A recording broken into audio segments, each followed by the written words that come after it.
চালুর 2 বছরে বেহাল ঢাকা চট্টগ্রাম মহাসড়ক। ৩,৭০০ কোটি টাকায় নির্মিত সড়ক এখন মেরামতের জন্য সড়ক বিভাগ ৯০০ কোটি টাকা চেয়েছে পরিকল্পনা মন্ত্রণালয়। সংস্থার প্রস্তাবটি এখন যাচাই বাছাই করছে মন্ত্রণালয়। এত টাকা খরচ করে বানানোর সড়ক 2 বছরেও না টেকায় এর মান নিয়ে প্রশ্ন তুলেছেন বিশ্লেষকরা। যদিও অর্থ ও পরিকল্পনা প্রতিমন্ত্রী বলছেন দেখভালে টাকা খরচের রীতি আছে সব দেশেই।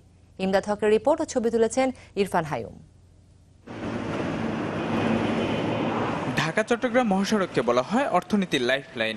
গেল 1 দশকে দেশের অর্থনীতি ও ব্যবসা বাণিজ্যের ব্যাপক প্রসার ঘটে, যার প্রভাব পড়ে এই মহাসড়কে। বাড়তি চাপ পড়ায় 2 লেন থেকে একে উন্নীত করা হয় 4 লেনে। 6 বছর কাজের পর এই মহাসড়কে যান চলাচল শুরু হয় 2016 সালে। পুরো প্রকল্পে ব্যয় হয় 3,700 কোটি টাকা। অথচ চালু 2 বছরে খানাখন্দ ক্ষতবিক্ষত হাজার হাজার কোটি টাকা নির্মিত এই মহাসড়ক। কোন স্থানে গর্তের সৃষ্টি হওয়ায় ঝুঁকি নিয়ে চলছে যানবাহন। এই অবস্থায় তা মেরামতের জন্য টাকা চাওয়া হয়েছে সরকারের কাছে। এজন্য নতুন একটি প্রকল্পের প্রস্তাব দিয়েছে সড়ক ও জনপথ অধিদপ্তর, যাতে খরচ ধরা হয়েছে 944 কোটি টাকা।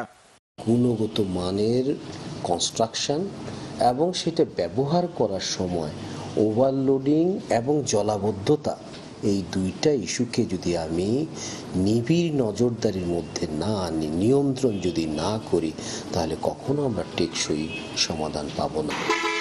প্রস্তাবে বলা হয় প্রতিদিন বিপুল সংখ্যক ভারী যান চলাচল করায় মহাসড়কে গর্ত ও খানাখন্দের সৃষ্টি হয়েছে, যাতে বাড়ছে দুর্ঘটনা, কমে গেছে গাড়ির গতিও। এমন অবস্থায় মহাসড়কের সহনশীল ক্ষমতা বাড়ানো হবে। এমন পরিস্থিতিতে বিশ্লেষকরা প্রশ্ন তুলেছেন কাজের গুণগত মান নিয়ে। ওভারলোড ভেহিকল কন্ট্রোল করার তো ওখানে একটা ব্যবস্থা আছে, ওই কন্ট্রোলটা কেন কার্যকর হচ্ছে না?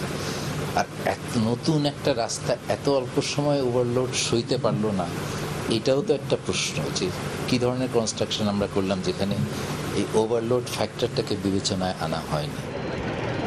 এ বিষয়ে সড়ক ও জনপথ বিভাগের কোনো বক্তব্য পাওয়া যায়নি। তবে অর্থ ও পরিকল্পনা প্রতিমন্ত্রী বলেন, বিশ্বের সব দেশে প্রকল্প দেখভালে অর্থ খরচের রীতি আছে। যদি শ্রেষ্ঠ রোডও হয় পৃথিবীর, কিছুদিন পরে এর মেনটেন্যান্স লাগে। ইঞ্জিনিয়ারিং ডিপার্টমেন্ট যারা আছে, রোডস অ্যান্ড হাইওয়েজ, তারা তো এটার জন্য দায়িত্বপ্রাপ্ত, তারা প্রশিক্ষিত, তারা ট্রেন ইঞ্জিনিয়ার, তারা দিনরাতে এই কাজটাই করছে। সরকার আসে, সরকার যায়, তারা ওখানেই আছে।